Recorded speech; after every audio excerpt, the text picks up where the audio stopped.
राजू एक छोटे से गांव धूपगढ़ में रहता था। उसके पिता एक किसान थे और माँ घर का काम संभालती थी। परिवार बहुत गरीब था, लेकिन राजू पढ़ने में होशियार और स्वभाव से ईमानदार था। उसकी उम्र लगभग 14 साल थी और वह गांव के स्कूल में कक्षा 8 में पढ़ता था। राजू रोज सुबह जल्दी उठता, अपने पिता के साथ खेत में काम करता और फिर स्कूल चला जाता। उसके पास ना तो अच्छा बैग था, ना अच्छे कपड़े, लेकिन उसके पास था एक सपना। सपना बड़ा आदमी बनने का और अपने माँ पिता को गरीबी से बाहर निकालने का। एक दिन स्कूल से लौटते समय राजू को रास्ते में एक चमचमाता हुआ बटुआ मिला। वह बटुआ काफी भारी था।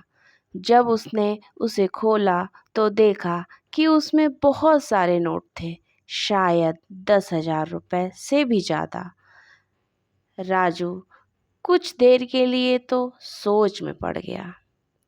उस पैसे से वह अपने लिए नए कपड़े, किताबें और जूते खरीद सकता था, लेकिन फिर उसकी माँ की बात याद आई।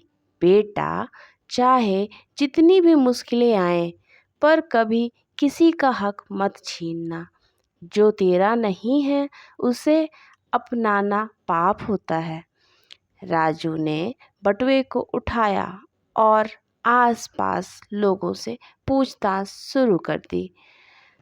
कुछ देर बाद उसे एक बूढ़े चाचा मिले जो बहुत घबराए हुए थे। उन्होंने बताया कि उनका बटुआ कहीं गिर गया है, जिसमें उनके जीवन भर की बचत थी, जो वह अपनी बेटी की शादी के लिए ले जा रहे थे। राजू ने बिना देर किए बटुआ उन्हें लौटा दिया। बूढ़े चाचा की आंखों में खुशी के आंसू आ गए।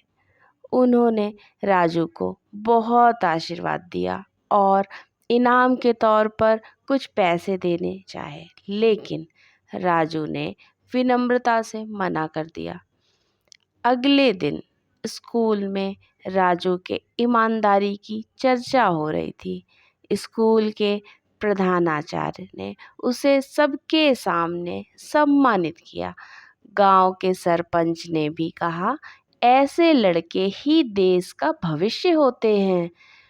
उस बूढ़े चाचा का बेटा शहर में एक बहुत बड़ा व्यापारी था। जब उसे ये बात पता चली तो वह खुद गांव आया और राजू से मिला। उसने कहा, राजू, तुम्हारी ईमानदारी ने हमें बहुत प्रभावित किया है। मैं चाहता हूँ कि तुम हमारे शहर के सबसे अच्छे स्कूल में पढ़ो।